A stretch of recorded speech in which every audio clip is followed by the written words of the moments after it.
et in hora mortis nostrae.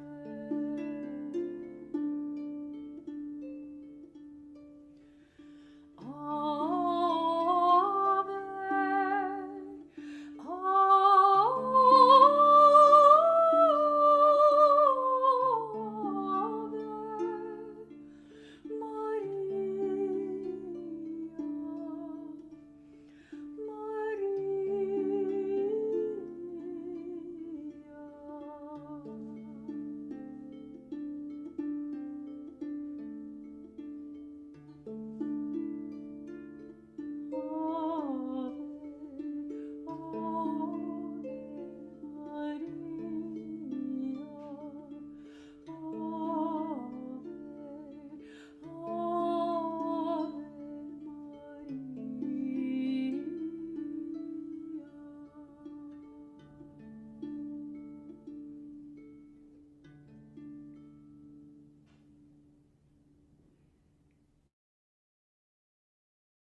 In this time of great unknown,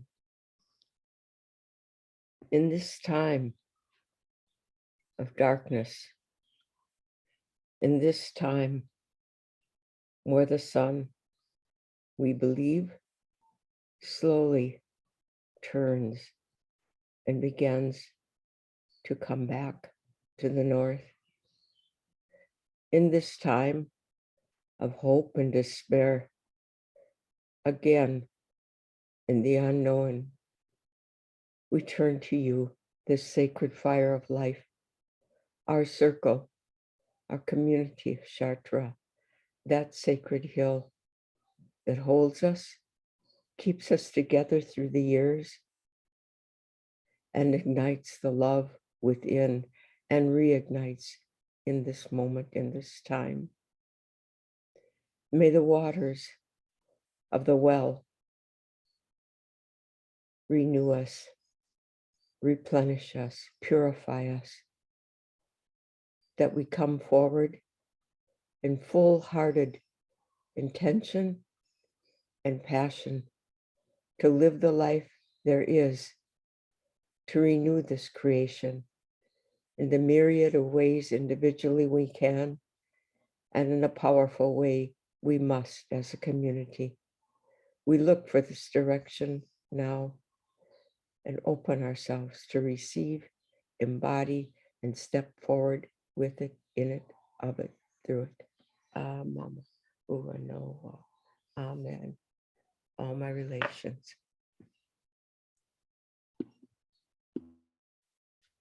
Thank you, Apila. Welcome, everyone, as we commence 2022 and our preparation for our return to Chartres. As you all know, we are having our first meeting here on the 9th of January. Before we dive into our program, as we always do, we want to invite Lynn Bell, our astrologer, to just give us a star report and open up the year with her reflections on the planetary alignment. So Lynn, welcome. Thank you, Jim. Happy New Year. Well, the astrology of the year is remarkable. And I'm actually going to be doing a workshop for Ubiquity like I did last year in February. So if you want to go in depth into it, you can come and do that. I wasn't here in the last session because I was actually teaching. But one of the things I would have talked to you about is the Venus retrograde that we're in right now. Just before the winter solstice, Venus changed direction, as she does about every 18 months. And what's particularly important about this is that Venus was with Pluto just before and just after she went retrograde. So for about a 10-day period. And this is a very deep, very profound connection with what we love, how we love, what really matters to us, what are our deepest values. Venus is, of course, the guiding planet of Rhetorica, and we're stepping into Rhetorica next year. And Venus has to do with the beauty of the universe, the beauty of the manifested world, which is everywhere available to us. But in this strange year, 2 years of COVID and confinement and splitting and not understanding others, it's almost as if our ability to see beauty and harmony has in some way been clouded. And there's another thing going on, which is that the nodes of the moon are also changing sign. And depending which you use, they've either already changed signs around the same time as Venus, or they're going to change signs on January 18th. And they're moving from Gemini and Sagittarius, where the world is split into factions that each have their own truth, and where our work in a way is to hold possible visions of reality. And now the North Node is going to go into Taurus and the South Node into Scorpio. And this is a very powerful nodal cycle where a great deal gets cleaned out and swept away, and a great deal comes up to be dealt with. And at the same time, we're asked to hold steady and embrace the beauty of the world we belong to. Venus, yesterday, Venus in her retrograde came and met the sun. We call this the inferior conjunction, but it's a moment of deeply intimate alignment, deeply intimate because it's not visible, because Venus has disappeared from the sky, and where we're shining light on something. And Venus will move forward, will become a morning star in about 7 days. And then she will begin to move forward on January 30th. So we're in a process right now of touching into something that maybe hasn't been visible, something that we've hidden away to protect it. And Venus is 1 degree from the sun today, But this has to do with really connecting with something in a holy place inside yourself. I think of one of those wonderful little wooden objects that pilgrims travel with in both in Christian countries and in Buddhist countries. And they have doors, and when you open them, there is the Holy of Holies at the center. And it's her, the beloved feminine. And today I went, just before coming here, I went to see the Black Madonna, who is in Nuit, just at the edge of Chartres. And some of you, when we did Mystical Paris, Andrew and I took you there, and you went back with Carolyn and Andrew. So those of you who were on that pilgrimage will know her. Richard, could you put an image of her up, perhaps, for us when I'm done, just so people, or now? There she is. Maybe we could see her face. I think something's blocking her face. Is there a way to move her down?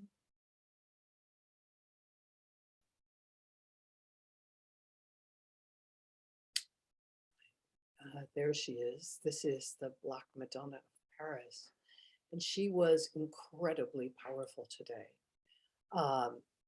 It was as soon when I go to see her, I often bring people with me who are going, who need support. Her name is Notre Dame de Bonne Délivrance. And I asked her, I just offered people up to her in my mind, and she returned so much energy in my meditation. It was extremely beautiful. So I just wanted to share her presence with you. For those of you who know her or don't know her, this is a 15th century Madonna, probably a copy of an earlier one. It's a very beautiful place to go. So wherever you are, I hope you are entering a place where you have a contact, a connection with the things of the heart that you might have protected and put behind closed doors. And it's time to open that up, at least to yourself in your inner meditation, because she is going to be emerging back into the world.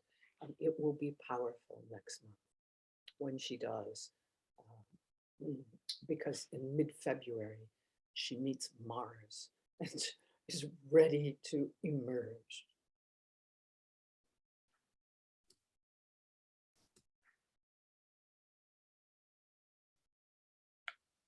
Thank you, Lynn. Thank you very much for that inspiration on both Venus and the Black Madonna. And that really sets up what I wanted to talk about today. First, I just want to thank everyone again for joining our monthly call. The Chartres is at the heart of Ubiquity University, our annual pilgrimage. There is at the heart of my spiritual journey each year. And so the fact that the last 2 years, in 2020 and 2021, we've missed it because of COVID has been a source of deep sadness. And we were all inspired last September, October, Apila took her dream group back to Chartres and braved the pandemic, and everybody made it safe and sound, and then went down into the caves. Many of us who knew about it were yearning to be there. So I first just wanted to acknowledge the importance of Chartres, the centrality of that experience for us personally and as a community, as a learning institution, and to say that we're very intent to get back there this year. And so what we really have to start thinking about, everyone, is what does pilgrimage mean in a time of COVID? You know, if you think back into deep antiquity, people braved all kinds of obstacles to get to the destination of their pilgrimage. And we were very used to having everything easy, everything accessible. You could travel anywhere at any time and no fuss, no muss. And all of a sudden, we're in a pandemic. And the pandemic continues. And we're coming up on 2 years of the pandemic. And the vaccinations aren't working. The countries with the highest vaccination rates have the highest COVID rates. The countries in like Latin America and Africa, where they haven't been vaccinating, they have the lowest COVID rates, which is something you ought to think about. But we won't dwell on that now. What we want to really focus on is creating a collective intention to return to Chartres this year. And it may be a challenge. So I want to just say a little bit about what we have planned, because we've had to shift the date for this year. Given the vicissitudes of the pandemic and the ineptness of the Maison Saint-Yves, even though we had reserved our 2022 dates 3 years ago and have confirmed them every year, somehow or other, another group got in and persuaded the Saint-Yves to give them our dates in our usual time of the first full week of July. So we had a quandary. We didn't have the rooms that we are used to having. The Saint Charles, those of you who've been there, or the Etienne room weren't available. There were almost no sleeping rooms. So we had to embark on an exploration of what would be the best time. And we thought maybe, a couple weeks later, but that was complicated for a variety of reasons. And some people couldn't make it, and it was just a complication. So I decided to step back and think under current world conditions, when the world is spinning out of control at levels that all of us know, from climate to democracy to the pandemic, plus many other crises, where would you want to be? What kind of pilgrimage would you want to make that would optimize your transformational capacity to withstand and to navigate through the world that is now characterized by escalating turbulence, in the face of which our governments are unwilling and unable to any longer secure public safety? Where would you want to go and when?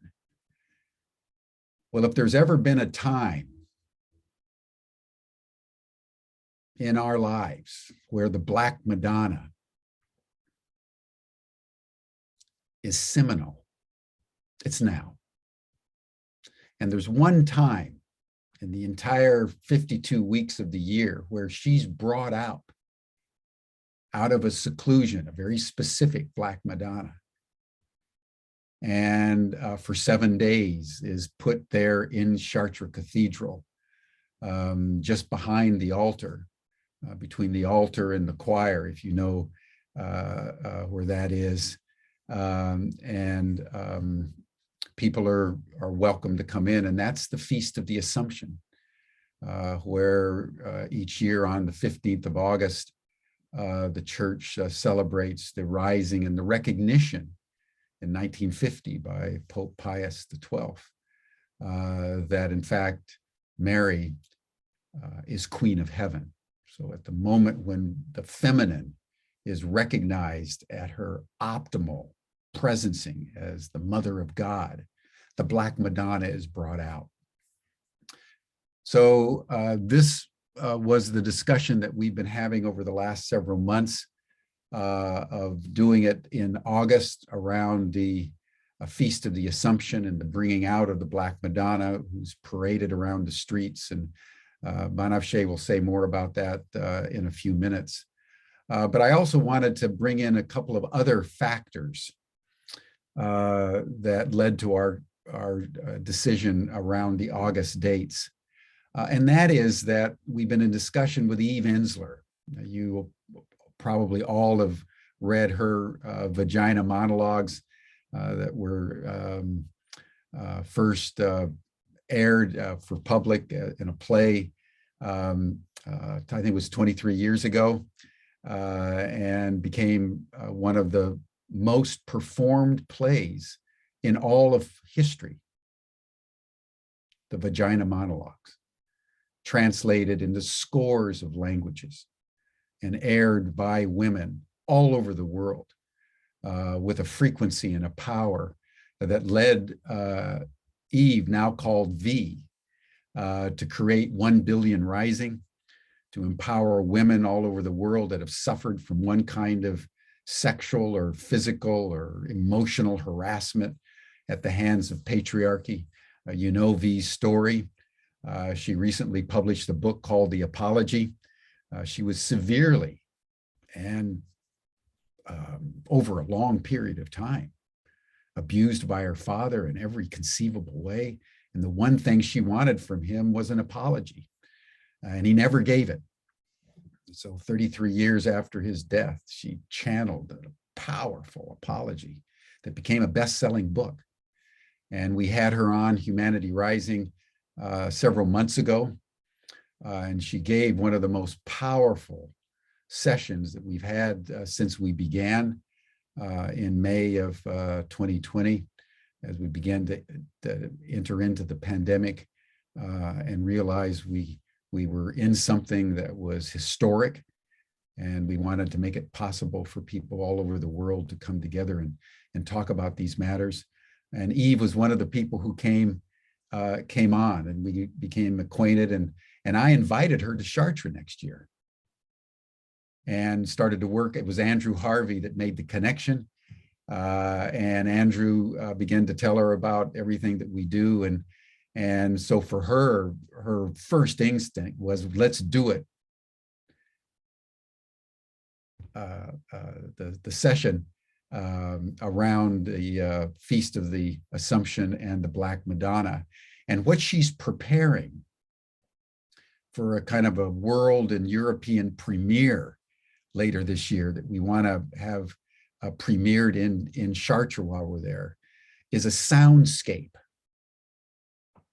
of women's voices from all over the world, speaking to their trauma, transformation, and empowerment. And so V will be joining us for Chartres. She'll be promoting it with us. So this is really going to be about the feminine in the full sense of that impulse. And so if you can just think for a moment what will take place in Chartres. Think about this, everyone.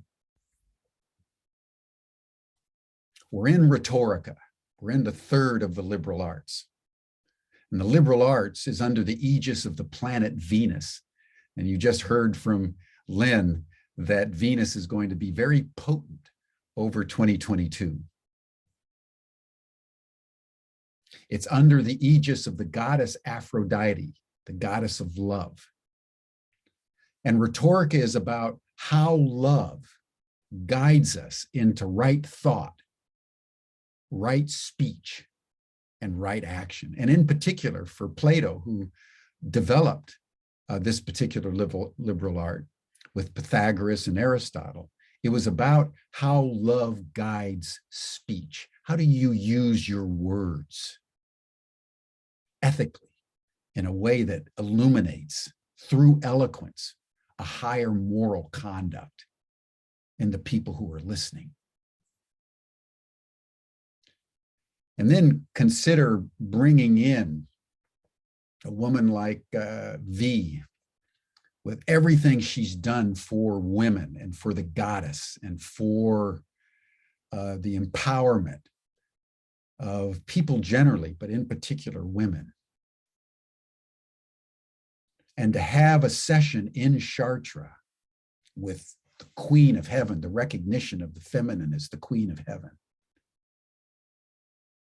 before the Black Madonna. I cannot think in the 16 years we've been going there of a more potentiated moment to be in Chartres. And obviously Andrew will be there talking about the Black Madonna, and hopefully Lynn and Apila Banafshe will be there. Ruth will be invited to be there, and so we'll have our course faculty, but we're going to have it at probably the most potentiated time in Chartres that one could be there. Obviously, the pandemic is still real. It is by no means over. It is something that we will have to monitor with our customary discretion and prudence to make sure that it's possible to travel there. But as we start the year, we wanted to just bring our Chartres community into a focus and into an intention of gathering together in person between August 13th and August 20th, so that we can create that intention, but monitor whether in fact physical and world conditions will enable us. But if we all create this intention, I believe that we will have an experience that will empower us in ways that we can't currently imagine, particularly for the women, because this particular year is going to be about the empowerment of women in a dimensionalized way that I think will be a once-in-a-lifetime experience, actually, for everybody who comes. As we move forward, as the core faculty have been discussing, we'll probably only moving forward have one event a year there. We were starting to experiment in two, as you know, July and August. And so each year we're going to be navigating under current conditions, whatever they may be, in a world of escalating turbulence. So we all need to take that in. It may not be possible to travel as freely as we did before the pandemic ever again. So we need to choose our pilgrimages and our travel and our time much more carefully now. That's just what's true.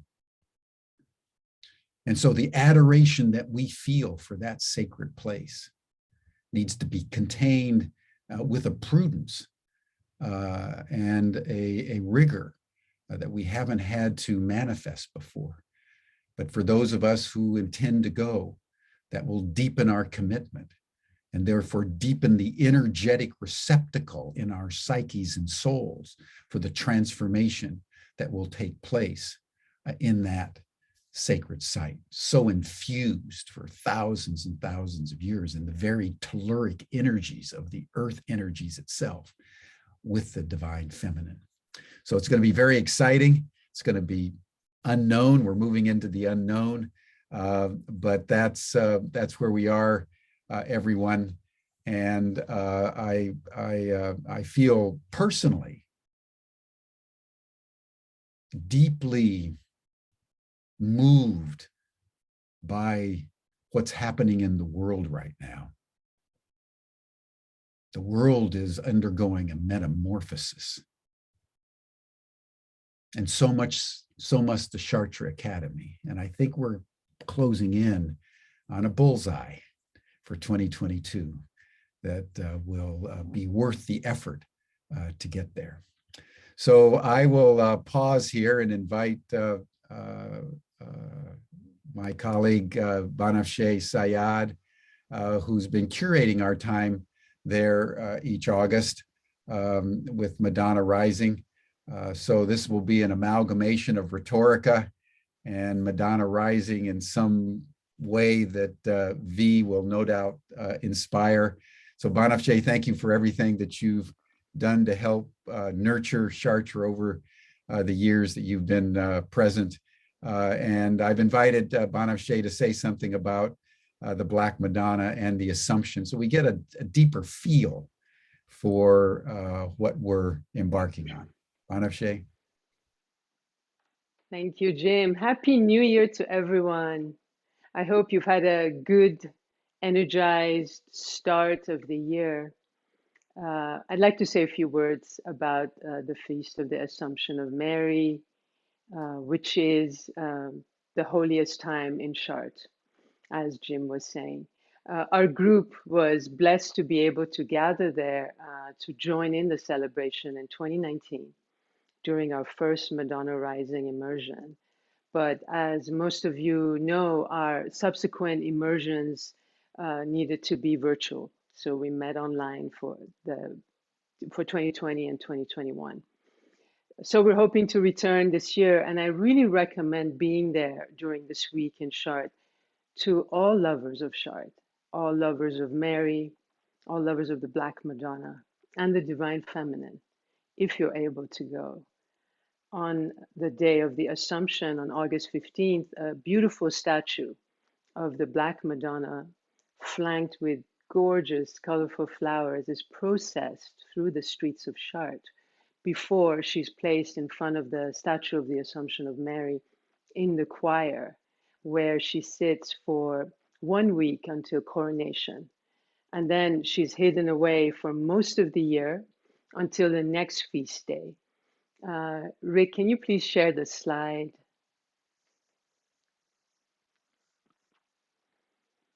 Here she is during the feast day in 2021, parading the Black Madonna in this way, as is done during this week, during the day of the Assumption, recalls the way the Druids in ancient times brought her out of the grotto, underneath the granite promontory upon which the cathedral stands today. They honored Mother Earth and the cycles of the season through the veneration of the Black Madonna.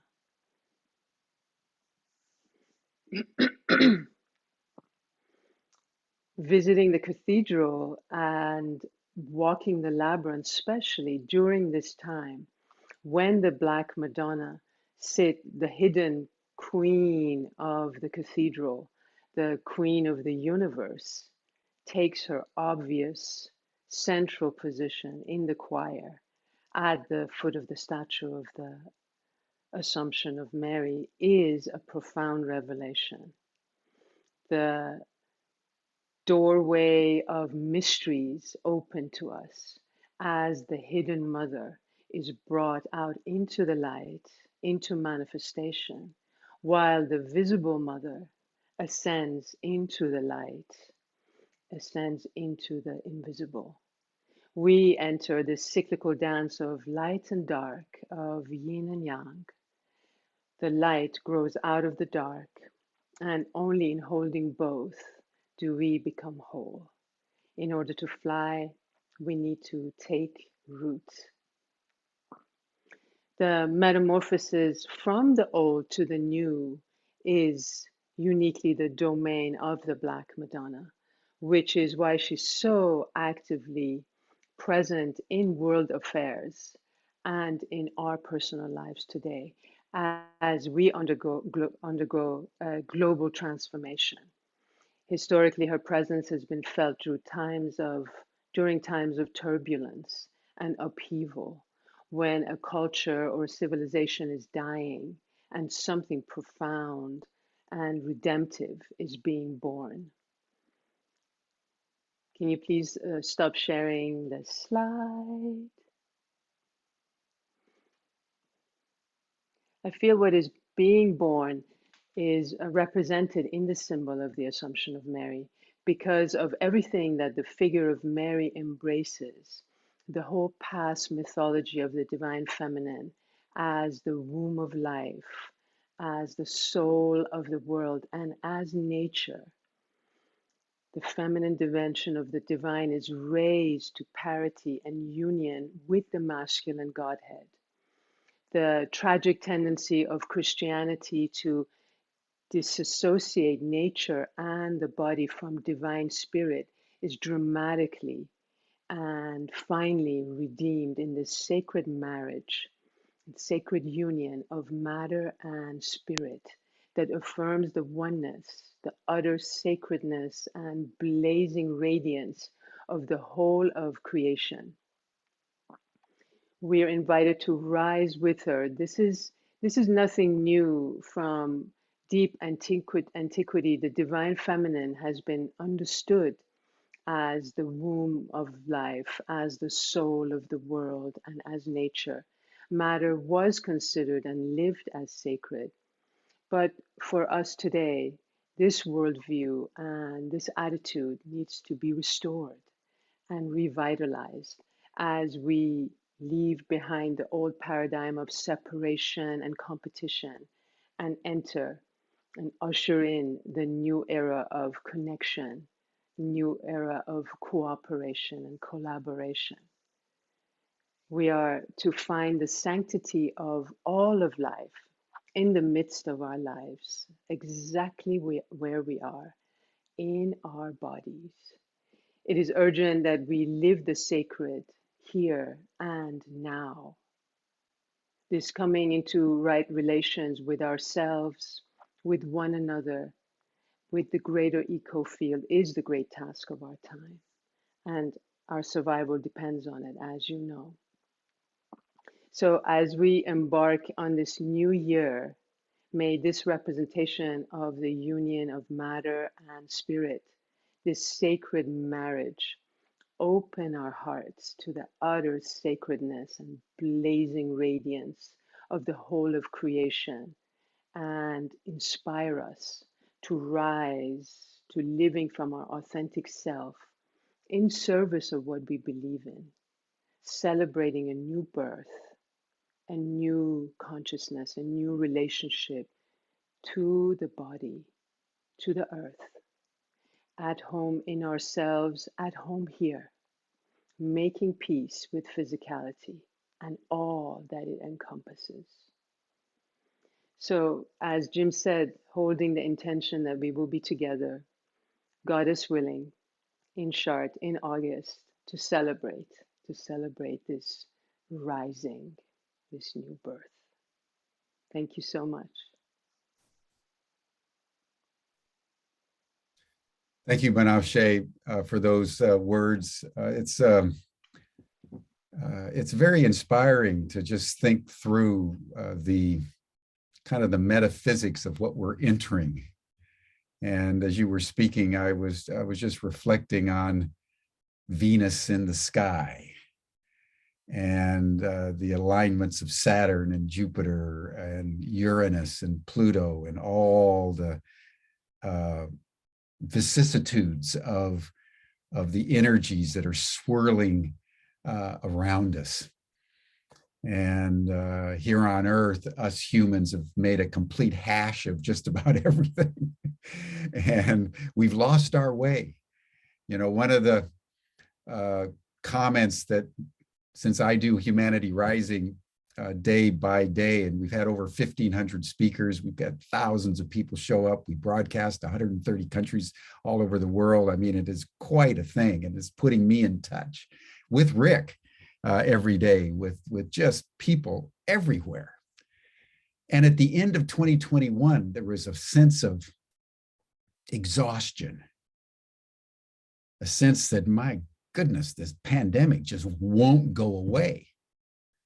And all the king's horses and all the king's men can't put Humpty Dumpty back together again. And there's been a deep fatigue, and I think a rising distrust of what's being told to us about what's going on. And I have to just say, I wanted to just note this because it's been coming in from all parts of the world, and people just registering, you know, what do we do to get out of it? It's sort of like Brer Rabbit in the briar patch with, you know, tar all over us. And incubating this pathway to Chartres this next August has begun a process in me of regalvanizing my energy and giving me a sense of purpose that, come what may, we're going to do this. And part of it for me, everyone, is you know, we've been locked down. We've been forced into social distancing. We've been forced into vaccines. We've been forced into a way of being in the world that is completely anti-human. We humans are social. We humans need to hug each other. We humans need to be with each other. And I'm sure all of you have had experiences where whatever they're telling us, you've gotten together for Christmas. You got together for the new year. You got together with people and you touched them and you commune with them and you could feel them. And I just want to bring that in as we bring this particular session to a close, because I know people have things to do, but I just want to honor the challenges that we've all been through over the last 2 years. And I want to honor within this context that we still need to be who we are. We still need to assume the right to be human. We have the right to be together. We have the right to pursue health by building the inner strength from within, not a shot from without. And even though we have to now contemplate what it means to have pilgrimage in a time of COVID, let us commit today, now, here, that we're going to reclaim what it means to be who we are. We're going to reclaim our humanity. No matter what the governments are telling us, no matter what big pharma wants to do to us, we have to be able to be who we are as human beings. And that means to be in each other's company and to interact in freedom and intimacy and love. So part of what's going on here is the revolution of the mother and the revolution of humanity as we seek to rise. And I just want to acknowledge that and be authentic about what I'm seeing around the world and the importance of making pilgrimage as we reinvent what it means actually to love. This is about a year where we reinvent, reimagine the human. And we should take it very, very seriously and exuberantly. And having V with us and that multitude that will be descending on Chartres from around the world gives me great hope and inspiration. So I'm feeling very empowered by what we're doing together. Very, very empowered by what we're doing together. And I know that what I'm saying is going to be challenging to some of you. And I understand that. But part of my role as the leader here is to speak about what I most deeply know to be true. And so making pilgrimage to Chartres in the name of the Mother and the Black Madonna may be the most important thing any of us do for 2022 under the aegis of Aphrodite and the aegis of the great planet Venus. So that brings us to a close for today. We're going to be having V either in February community call or March. We'll be having Andrew as well to be talking more about the Black Madonna and how he's seeing things. So let us feel empowered in 2022 because the planetary alignments are with us. So thank you, everyone. And Rick, if you could bring Ruth back on, we'll have a very quick closing with Ruth's music, and then we'll have a benediction. Thank you, everyone.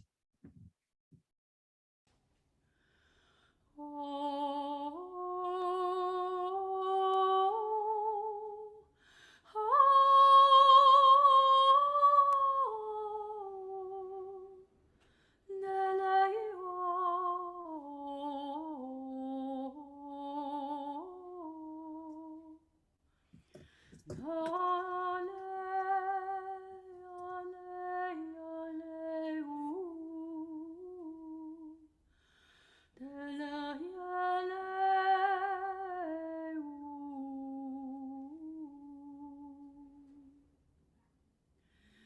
Deep peace of the running wave to you. Deep peace of the flowing air to you. Deep peace of the quiet earth to you. Deep peace of the shining stars to you. Deep peace of the gentle night to you. Moon and stars pour their healing light on you. Deep peace, deep peace, deep peace to you.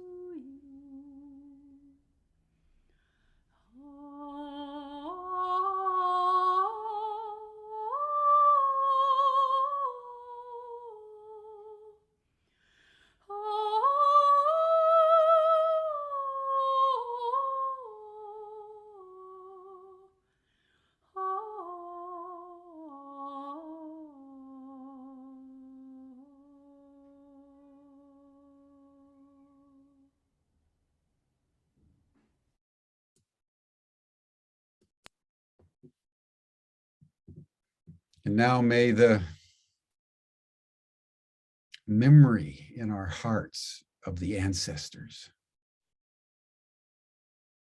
and the love that all of us share of the Great Mother and the Black Madonna and the guidance of Venus and Aphrodite instill within all of us the courage to be fully human at this time and guide our footsteps so that all of us can meet before the Black Madonna at the Feast of the Assumption in the sacred site of Chartres. Deep love, everyone. A deep appreciation. We'll meet again in a month. We'll send out the information. I love you all very, very dearly and want to thank you for your presence here today. We have a great work ahead of us to make pilgrimage to Chartres. Bye for now.